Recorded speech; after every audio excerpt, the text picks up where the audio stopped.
एक कहावत है, खाया पिया कुछ नहीं और गिलास थोड़ा बारह आना। ये कहावत चरितार्थ हो गई है डोनाल्ड ट्रंप के ऊपर।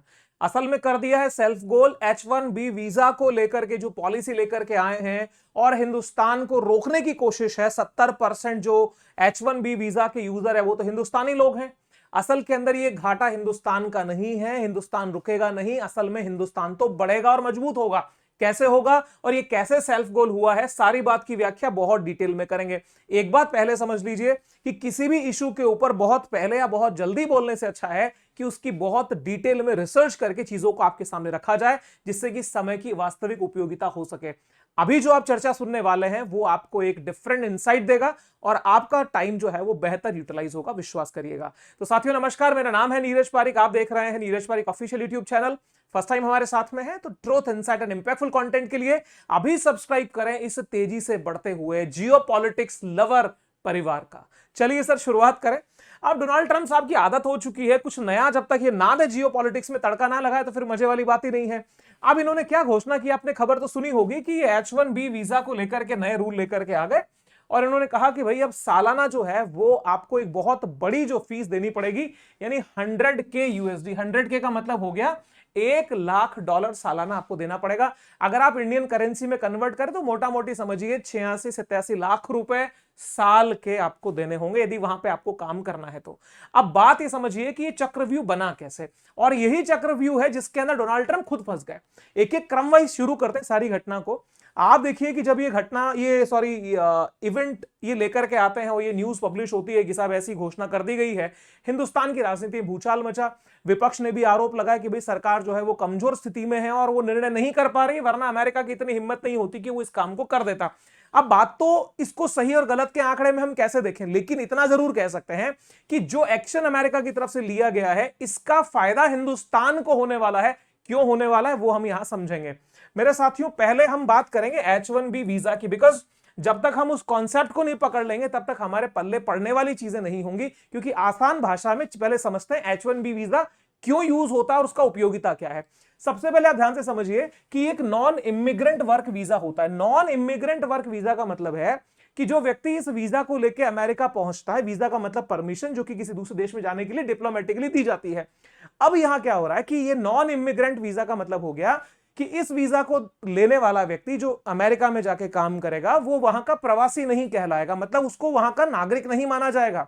और ये सिर्फ और सिर्फ जो है ये वर्क वीजा है, कामगार यानी जो काम करने वाले व्यक्ति है उनको ये दिया जाएगा। इसे United state citizenship and immigration services USCIS इसे जारी करती है।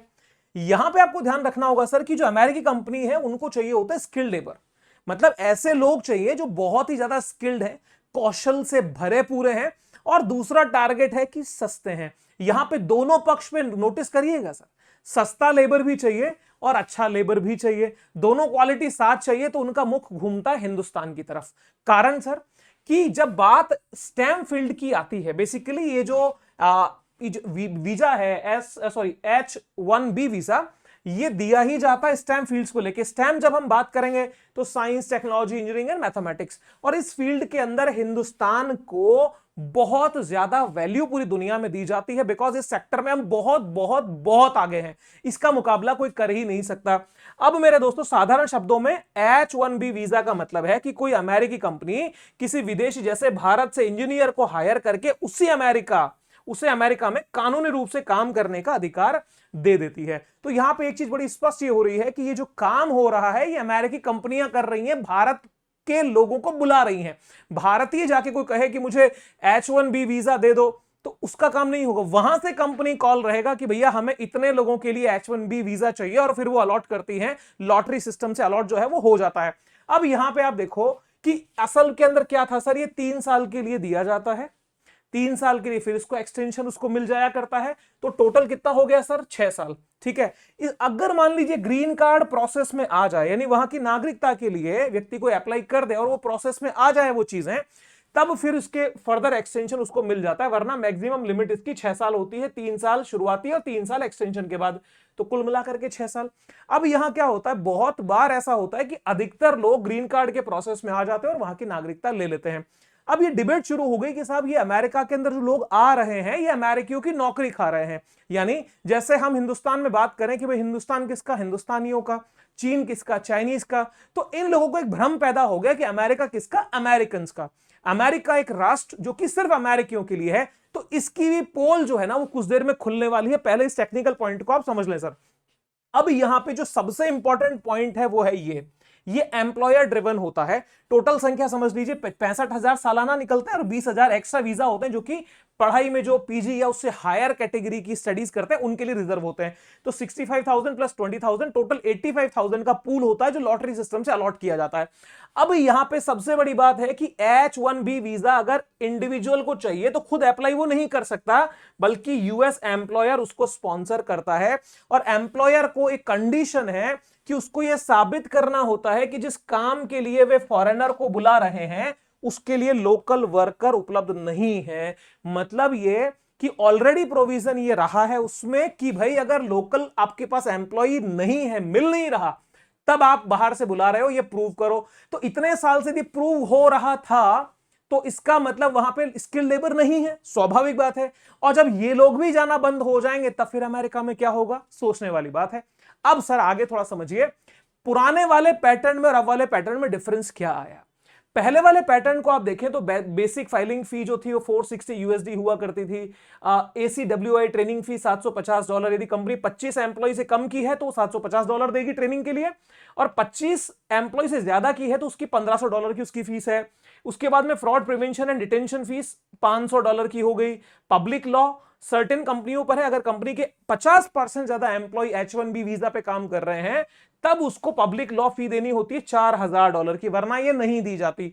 दूसरी बात प्रीमियम प्रोसेसिंग फीस की, भैया हमारे इस प्रोसेस को बहुत फास्ट करिए, एम्प्लॉय को तुरंत बुलाना है तो आपके लिए ऑप्शनल है $2,805 दो और आप अपने प्रोसेस को 15 दिन में कंप्लीट कराओ। तो कुल मिला करके आप देखेंगे अगर कोई कंपनी इस दो फेज में नहीं आती, मान लीजिए 50% से कम एम्प्लॉय H1B वीजा पे, तो $4,000 खत्म, जल्दी नहीं कराना तो $2,805 खत्म। तो कुल मिला करके ये 4 लाख से लेके 5 लाख के बीच, और अगर आपको प्रीमियम सर्विस चाहिए तो 7 लाख रुपए के अंदर सारा काम हो जाता था।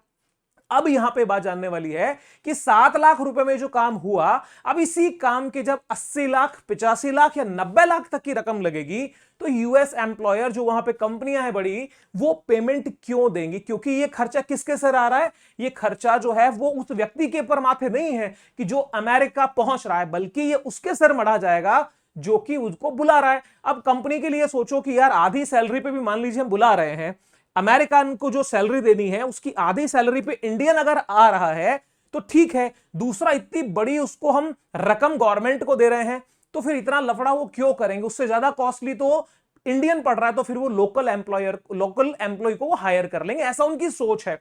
तो सारे आंकड़े मैंने आपको बता दिए। अब यहां पे हमें जानने वाली बात यह है कि असल में तकलीफ ट्रंप के पेट में शुरू कहां से हुई।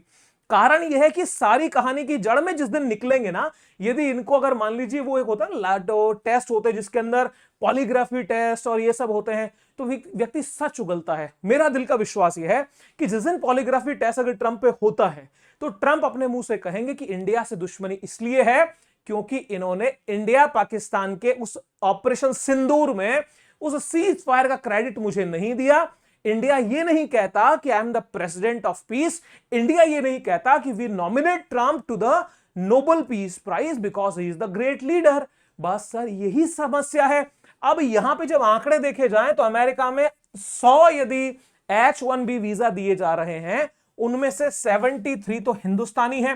हिंदुस्तानी होने का मतलब यह कि आप इसे भारतीयों की संख्या पे मत देखिए, आप अमेरिकी कंपनियों की नजर से देखिए कि वो हिंदुस्तान पे किस नजर से भारत के लोगों को पिक कर रही है। मतलब उनकी नजर में इंडिया जो है वो बेस्ट है। ऑब्वियस सी बात है, मार्केट में अगर 50 दुकानें हैं और एक दुकान पे 100 में से 73 कस्टमर जाते हैं तो इसका मतलब उस दुकान की क्वालिटी, उस दुकान की प्राइसिंग, उस दुकान का बिहेवियर, हर चीज बहुत बेहतर है, उस शॉप पे जाके सेटिस्फेक्शन मिलता है। तो कुल मिलाकर के इंडिया बेस्ट है, इसलिए ये सारी तकलीफ है और इसीलिए हमारी संख्या ज्यादा है। भैया जबरदस्ती तो, क्योंकि इंडिविजुअल तो जा नहीं सकता, जब इंडिविजुअल जा नहीं सकता तो कंपनियां बुला रही हैं। 12% पे चीन है, जो कि आप एकदम नेग्लिजिबल समझो, लेकिन ये दो देश हैं तो तकलीफ हो गई। यहां पे बाकी कसर को ट्रंप का ये स्टेटमेंट पूरा कर देगा। अब ये ट्रंप डायरेक्ट तो कैसे गाली दें, तो इन्होंने क्या कहा कि नया वीजा प्रोग्राम खिलाड़ियों के साइनिंग बोनस जैसा है। जिस तरह कोई टीम अपने सबसे अच्छे खिलाड़ी को रखने के लिए बोनस देती है, उसी तरह कंपनियां अब अपने बेहतरीन कर्मचारियों को अमेरिका में बसाने के लिए यह रकम देंगी। मतलब अमेरिकी कंपनियों के ऊपर दबाव है कि भैया तुम्हें अगर अच्छे एम्प्लॉय चाहिए, सो कॉल्ड अच्छे एम्प्लॉय तुम्हें अगर लग रहे हैं इनकी भाषा में, तो पैसा दो और तमाशा देखो, बुला लो, कोई प्रॉब्लम नहीं है। तो साहब ये इन्होंने 100,000 यानी 1 लाख USD का एनुअल लगा दिया, यानी हर साल आपको 80-85 लाख रुपए देना होगा कंपनी को। तो कोई इंडियन को आप या किसी H1B वीजा वाले को अपने पास रख सकते हो। अब बात ये समझिए कि जब H1B वीजा का एप्लीकेशन होता है, इसके ऊपर हमने बात की है कि ये इंडिविजुअल तो करेगा नहीं, करेगा तो कंपनी करेगी। अब कंपनी जब ये काम करने वाली है, तो इन कंपनियों के अंदर टॉप 10 कंपनियों का नाम देख लो sir. Amazon, TCS, Microsoft, Meta, Apple, Google, Cognizant technology, JP Morgan, Walmart और डिलाइट। इनमें से ऐसी कंपनियां ढूंढो जो नॉन US बेस्ड हो। मैक्सिमम कंपनियां US वाली ही हैं। अगर ये बड़ी बड़ी कंपनियां जो US में काम कर रही है, US में रजिस्टर्ड हैं मेरे दोस्तों, तो क्या ये US में टैक्स नहीं देती? टैक्स देती होंगी। जो एम्प्लॉय यहां से जाता है H1B वीजा लेकर के, उससे मिलने वाली वो फीस चाहे $5,000 है, $6,000 है, वो 5 लाख 7 लाख रुपया जो मिलता है वो किसे मिलता था? अमेरिकन गवर्नमेंट को। तीसरी बात, वो व्यक्ति जब जाके वहां रहेगा तो उस पैसे में से जो खर्च करता है, वहां पे जो टैक्स देता है, वो पैसा किसे मिलता है? अमेरिका को। तो कुल मिलाकर के सारा अमेरिकन इकोसिस्टम जो इकोनॉमी का है, स्पेशली टेक जाइंट्स का, जो कि स्टेम यानी जो science, tech, engineering and mathematics, इनके ऊपर बेस्ड हैं और H1B वीजा के एम्प्लॉइज के बेस पे चलते हैं सर, उनके तो शेयर मार्केट जो शेयर हैं, चाहे वो नेस्डेक में हो चाहे कहीं और लिस्टिंग हो, वो तो धड़ाधड़ नीचे आना शुरू ऑलरेडी हो चुके हैं। तो कुल मिला करके वो गाना है ना, इसमें तेरा घाटा मेरा कुछ नहीं जाता, तकलीफ तो निश्चित रूप से होनी है। बहुत सारे लोग परेशान हैं जिनके रोजगार वहां हैं, 24 घंटे के टाइम में बुलाया जा रहा है, भागादौड़ी है, लेकिन लॉन्ग टर्म में देखिएगा जो वाट लगने वाली है, क्योंकि ये कंपनियां हैं जो इन चीजों के लिए अप्लाई करती हैं। अब ये कंपनियां बेचारी क्या करेंगी, क्या पैसा देंगी? कितनी बड़ी दुविधा, क्योंकि ये कंपनियां इतनी बड़ी इसलिए बनी क्योंकि इनके प्रोडक्ट्स में क्वालिटी है। तो क्या ये इतना बड़ा रकम जो है वो इंडियन एम्प्लॉइज को अपने पास बुलाने के लिए, H1B वीजा के लिए खर्च करेंगी? तो बड़े बड़े शब्दों में मेजरली तो सर आंसर यही है, नो। अब नो निकलेगा तो इनके पास ऑप्शन क्या है? लोकल एम्प्लॉय को हायर करो, अमेरिका से हायर करो। हायर करोगे तो उनकी प्राइसिंग तो बहुत हाई है, हाई प्राइस पे लेकर के भी अगर आपकी क्वालिटी नहीं है, क्योंकि क्वालिटी नहीं वाली शर्त पे तो ऑलरेडी आपने H1B वीजा दिलवाया था, जो हमने बात की कि उसको ये प्रूव करना होगा कि अमेरिका में लोकल लेवल पे उस क्वालिटी का ब्रेन अवेलेबल नहीं है। तो वो ब्रेन अवेलेबल जब नहीं था तभी तो आप H1B वीजा दिलवा रहे थे।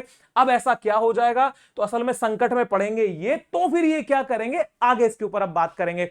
तो मेरे दोस्तों, स्टेम यानी science, technology, engineering and management, इसके ऊपर सर पूरी दुनिया में यदि वर्कफोर्स की बात की जाए तो उसमें हमारा जो हिंदुस्तान है ना सर, वो सिरमौर है, सिरमौर है। कुछ चीजें ऐसी होती जिसके ऊपर सीना ठोक के व्यक्ति गर्व करता है कि भैया लो अब इसके अंदर हमारी काट दिखाओ। ये मोनोपोली हमने क्रिएट करी है, हिंदुस्तान का अचीवमेंट है। हिंदुस्तान के जो ब्रेन है, जो ब्रिलियंसी है, जो टेक, जो हमारे एजुकेशन इंस्टीट्यूशन, उनको नमस्कार है, प्रणाम है कि उन्होंने ऐसा यहां पे जो है वो एक तरह से क्रीम तैयार किया और उसके पीछे आज हम दुनिया के ऊपर ना डंका हमारा बज रहा है। कैसे सर? क्योंकि दुनिया की जो टॉप मोस्ट कंपनीज हो, आप चाहे एडोबी हो, फेसबुक यानी मेटा हो, माइक्रोसॉफ्ट हो, HP हो, आपके नेविडेट, जो भी कंपनियां, जेरोक्स, तोशिबा, ये याहू, सबके अंदर एम्प्लॉइज जो हैं H1B वीजा पे इंडियन काम कर रहे हैं, या तो उनके लिए आउटसोर्सिंग करके भी इंडिया में बहुत बड़े लेवल पे कंपनियां काम करती हैं। तो अगर इस स्थिति में यदि ट्रंप इस पोजीशन को क्रिएट कर रहे हैं कि भैया हम इंडिया से हायरिंग नहीं होने देंगे, अमेरिका के जॉब्स अमेरिकन के लिए ही सेफ रहेंगे, तो कुल मिलाकर के यहां तो पता नहीं क्या घाटा होगा, लेकिन इनके ताले लग जाएंगे कुछ दिनों के अंदर। कारण कि आप सस्ते या महंगे एम्प्लॉय को छोड़ो, ये कहां से लेके आओगे, क्योंकि यही तो डिमांड यूएस के अंदर मेजरली हो रही है। अब बात आप समझो सर, डोनाल्ड ट्रंप जो है वो एक भ्रम में चले गए हैं। वो भ्रम तो बहुत बड़ा है। उनको यह भ्रम हो गया है कि हिंदुस्तान के को हम सेपरेट यदि करें।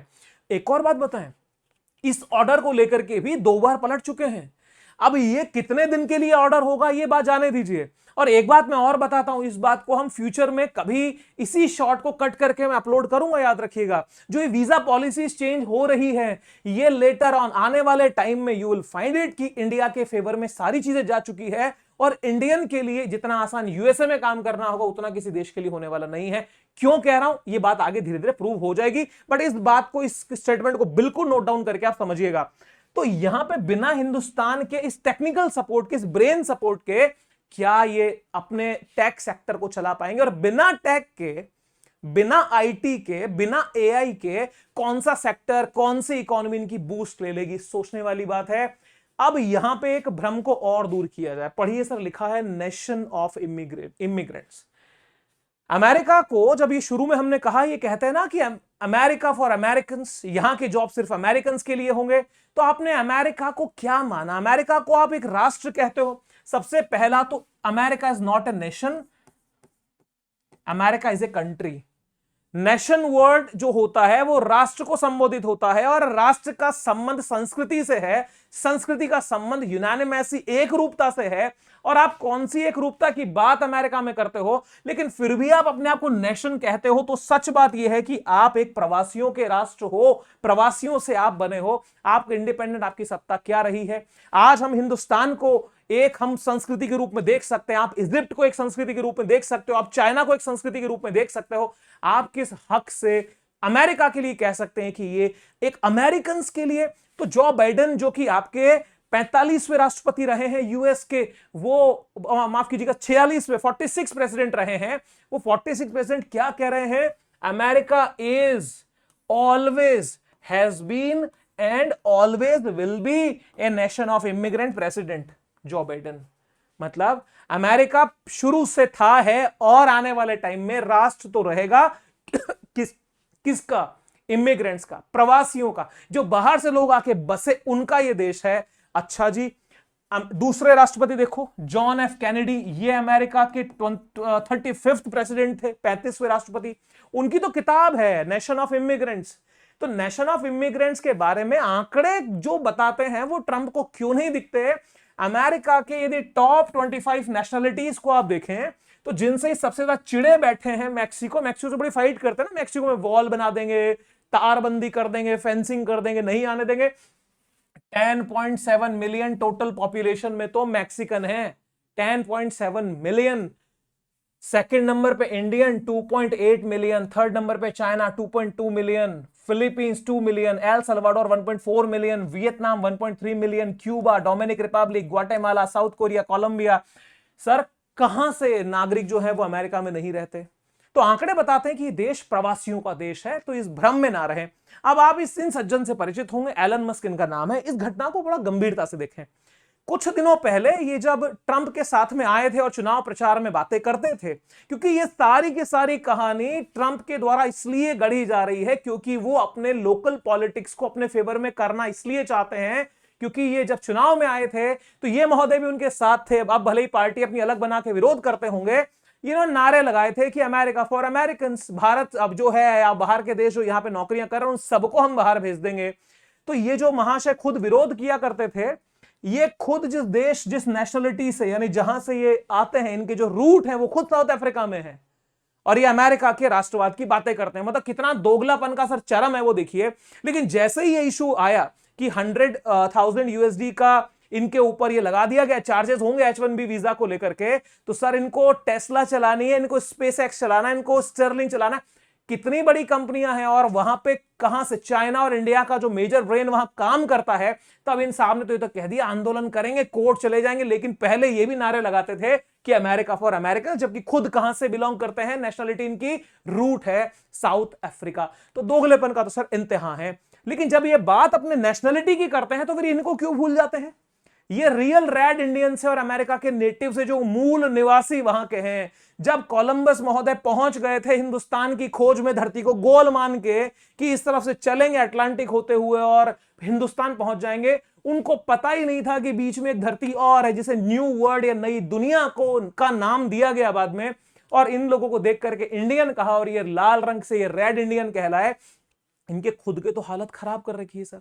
अमेरिका में हर दिन के प्रोटेस्ट हैं, अपने अधिकारों की लड़ाई ये मूल अमेरिकी लड़ रहे हैं। तो ट्रंप किन अमेरिकियों की बात करते हैं जिनके लिए कहते हैं कि अमेरिका फॉर अमेरिकन?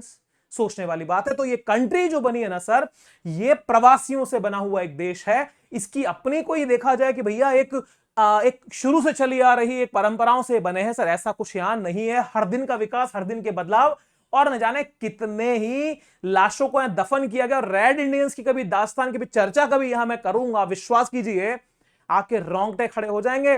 ब्रिटिशर्स ने हिंदुस्तान में आकर के कब्जा किया सत्ता के ऊपर, लेकिन यहां कभी जेनोसाइड नहीं हुए, कभी समाज के समाज खत्म नहीं किए गए सर। इन लोगों को, रेड इंडियंस को खत्म करने के लिए ये लोग इन्फेक्टेड कंबल बांट दिया करते थे, ऐसे कपड़े दे दिया करते जिनमें बैक्टीरिया वायरस होते थे सर। पूरी की पूरी बस्तियां नष्ट, कुछ महीनों में हजारों लाखों लोग एक साथ खत्म होते थे।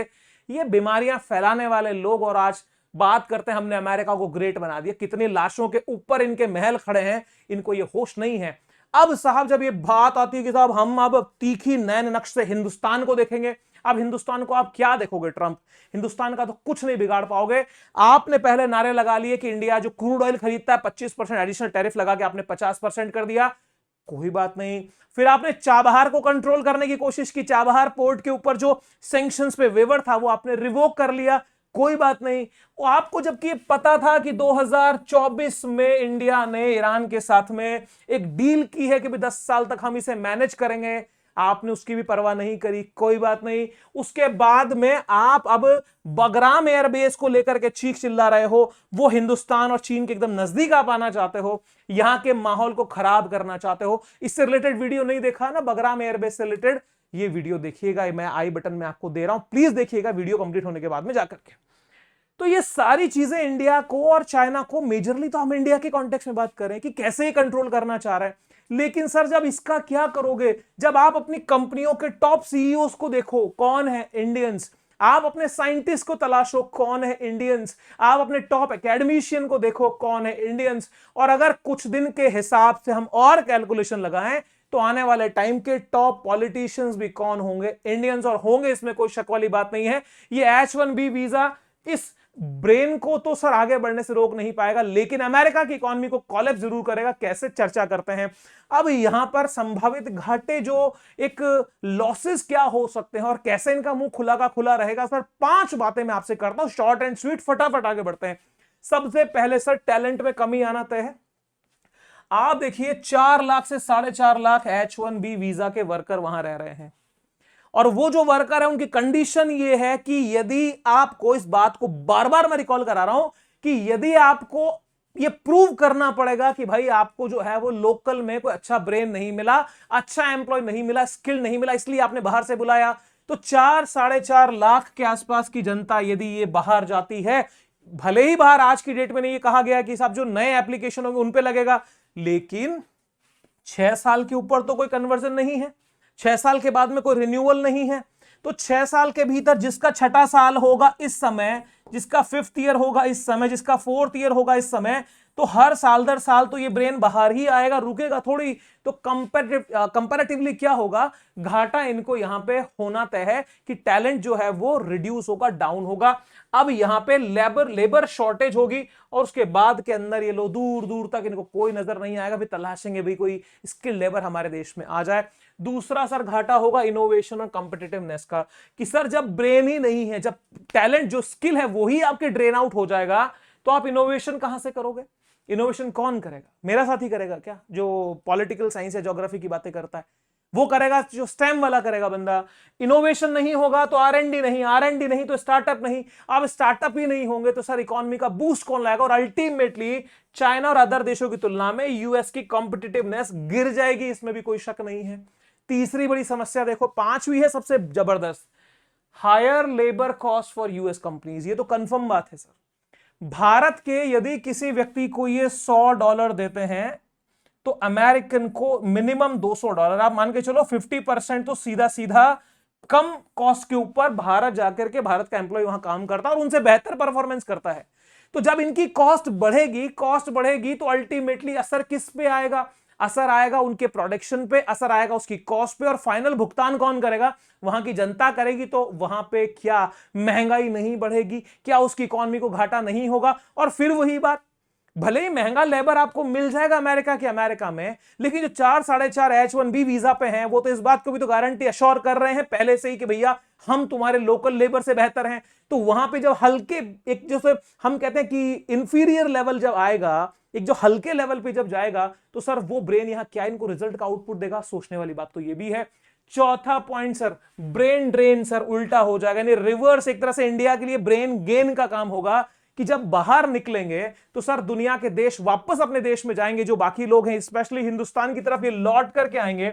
और हिंदुस्तान में जिस समय ये पूरा माहौल बना है स्पेशली टैरिफ्स के बाद में आत्मनिर्भर भारत का, तो आत्मनिर्भर भारत में स्टेम यानी science, technology, engineering and mathematics, ये स्टेम का बहुत बड़ा रोल होता है इनोवेशन में, R&D में, स्टार्टअप्स में। तो देश की अर्थव्यवस्था के चार चांद नहीं लगेंगे क्या? सोचने वाली बात है। तो ये जो टैलेंट होगा ये यूएस को छोड़ करके उसी के कॉम्पिटिटिव जो इकोनॉमीज हैं उनको जाके सपोर्ट करेगा, तो निश्चित रूप से ये भारत के लिए लाभप्रद होगा। और पांचवा सबसे जबरदस्त पॉइंट है सर, आउटसोर्सिंग में बढ़ोतरी होगी। कंफर्म मान के चलिए कि भैया जो एम्प्लॉय को वो वहां नहीं बुला सकते, या तो वो आउटसोर्स करेंगे या तो अपना सेंटर ये इंडिया में खोल देंगे। बहुत सिंपल सा फंडा है सर, बहुत सिंपल सा फंडा है। तो कंपनी कहां तक कॉम्प्रोमाइज करेगी? सर व्यापारी का पहला उद्देश्य लाभ होता है, लाभ के लिए वो किसी चीज को नहीं देखता। उदाहरण है सर टेस्ला। लड़ाई जो हुई है ट्रंप के बीच में और एलन मस्क के बीच में, उसमें एक बड़ा मुद्दा यह भी है कि ट्रंप को लगता है कि एलन मस्क चीन के बहुत करीब जा चुके हैं, और ट्रंप एलन मस्क को लगता है कि यार चीन से संबंध क्यों खराब करते हो, हमारे करोड़ों अरबों का पैसा वहां फंसा है, बहुत बड़ा लोन हमने लिया है, हमें वो सपोर्ट करता है, धंधा हमारा बढ़िया चल रहा है, हमारी मैन्युफैक्चरिंग वहां हो रही है। तो कुल मिलाकर के डिपेंडेंसी क्रिएट हो चुकी है। ये डिपेंडेंसी इंडिया को एज देगी। अब यहां पे भारत जैसी जगहों पे ये लोग इन्वेस्टमेंट करेंगे, भारत के एफडीआई में इंप्रूवमेंट आएगा। क्षणिक रूप से, तात्कालिक रूप से, थोड़े टाइम के लिए तकलीफ का समय हो सकता है, अल्टीमेटली अमेरिका का घाटा है, भारत का इसके अंदर लाभ ही लाभ है। अब एक थोड़ा सा मजाकी अंदाज में एक चीज को और समझिए। ये गुरबंदी बादाम आपने देखे जिसको मामरा बादाम बोलते हैं, एक आपने साधारण बादाम देखे होंगे जिसको कैलिफोर्निया आलमंड बोलते हैं। कैलिफोर्निया यहां पे अमेरिका को समझें, इसे आप हिंदुस्तान समझें, दोनों की क्वालिटी का पता है ना अंतर क्या है?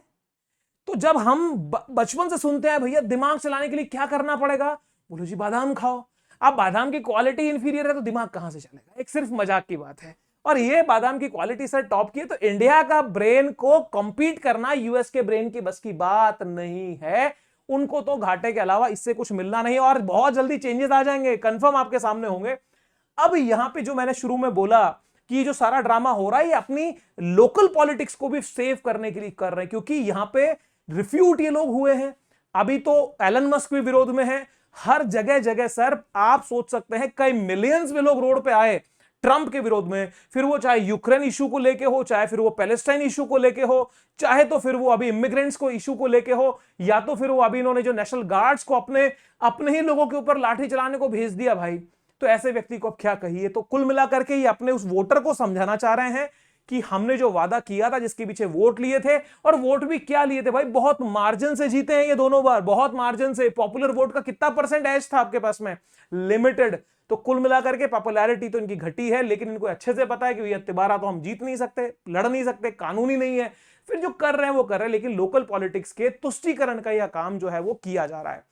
तो अब कितना चीखिए चिल्लाइए, इसके विशेष फायदे हैं नहीं। सेल्फ गोल आपने कर दिया है, और ये सेल्फ गोल निश्चित रूप से ये बर्बाद तो करेगा अमेरिका की अर्थव्यवस्था को, और भारत जो है वो अपने रूट में आगे बढ़ चुका है। ये तस्वीर मेरे लिए कंपलसरी इसलिए होती है हर वीडियो के लगभग एंड में लेकर के आना, कि एक तो दिल को तसल्ली मिलती है, दूसरा ये कि जिस तरीके से भारत ने अपने जो नजदीकियां बढ़ाने का प्रयास किया था, जिसको बोलते हैं ना कि मोम के पुतले से गले लगे थे, ये पता नहीं ये मोम का पुतला जला देगा, तो नुकसान हमें हुआ है। लेकिन अब जो हिंदुस्तान और रशिया के पूर्ववर्ती संबंध चले आ रहे हैं उनके साथ में हम बढ़ेंगे, ईस्टर्न इकोनॉमीज के साथ में टाई अप्स बढ़ाएंगे, ब्रिक्स को मजबूत करेंगे, तो इनकी हमें जरूरत ही नहीं पड़ेगी। तो भारत के लिए आवश्यकता यह है कि जैसे रिसेंटली आज प्रधानमंत्री जी ने एक बात की आके, और उसमें कहा कि जो न्यू टैक्स रिफॉर्म्स है जीएसटी के वो लागू होने वाले हैं कल से, नवरात्रा स्थापना से, तो ये एक सारे सुधारों के बीच में आत्मनिर्भर भारत के लिए ये बहुत जरूरी है और भारत सरकार को एक ऐसी पॉलिसी निर्माण करना चाहिए अपने जो उसको कहते हैं कि ना कि sir infrastructure specially tech infra को इतना मजबूत करना होगा कि हमारी निर्भरताएं घटें और दुनिया के देश हिंदुस्तान आए और यहां पे आके इन्वेस्टमेंट करें। क्योंकि आपको पता होगा एप्पल के सीईओ को क्या कहा था ट्रंप ने, कारण जलन कहीं और है, निकल कहीं और से रही है। तो ये एनालिसिस समझ में आ गया होगा। उम्मीद है कि जो हमने आपसे कहा था कि आपको कुछ डिफरेंट इंसाइट देखने को मिलेगा वो आपको मिला है। यदि मिला है तो आपके आशीर्वाद तो हमें मिलना चाहिए। अपने कुछ शब्द जरूर लिख के जाइएगा, एनालिसिस आपको कैसा लगा और आपके क्या विचार हैं, तो उसके साथ में हम और हमारा जो है वो हौसले के साथ में आगे बढ़ने की ताकत उन शब्दों से ले लेंगे। और साथियों हां, हमारे को सपोर्ट आप एक तरह से और कर सकते हैं। जब आप सब्सक्राइब करें तो प्लीज बेल आइकन पे क्लिक करके ऑल नोटिफिकेशन को सेलेक्ट करें, जिससे कि केवल सेलेक्टिव नहीं सारे नोटिफिकेशन आपको मिल सके और आप जियो पॉलिटिक्स का एकदम क्लियर कट और इंडियन के इंटरेस्ट में उस एनालिसिस का मजा ले सकें। फिर मिलूंगा किसी और वीडियो में। Stay happy, stay safe, wish you very happy learning, see you soon, जय हिंद, बाय बाय।